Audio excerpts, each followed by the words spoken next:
Ukraine America మధ్య ఎట్టకేలకు అరుదైన ఖనిజాల తవ్వకాల ఒప్పందం కుదిరింది. దీనిపై ఇరు దేశాలు సంతకం చేశాయి.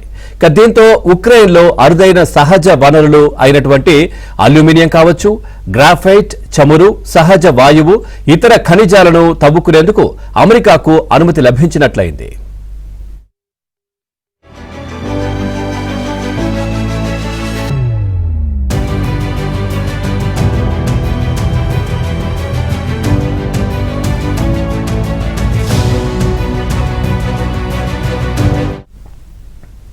ఈ ఒప్పందం కుదరడం వల్ల ఉక్రెయిన్లో అమెరికా సంయుక్త నిధిని ఏర్పాటు చేయనుంది.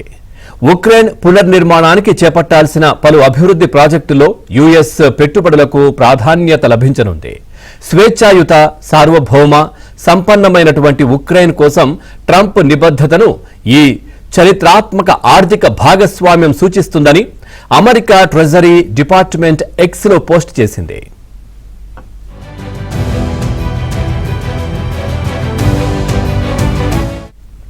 రష్యా ఉక్రెయిన్ మధ్య యుద్ధాన్ని ముగించేందుకు తాము చొరవ తీసుకుంటామని, అందుకు బదులుగా ఉక్రెయిన్లో ఖనిజాల తవ్వకానికి తమను అనుమతించాలని యుఎస్ అధ్యక్షుడు ట్రంప్ గతంలో ప్రతిపాదించారు.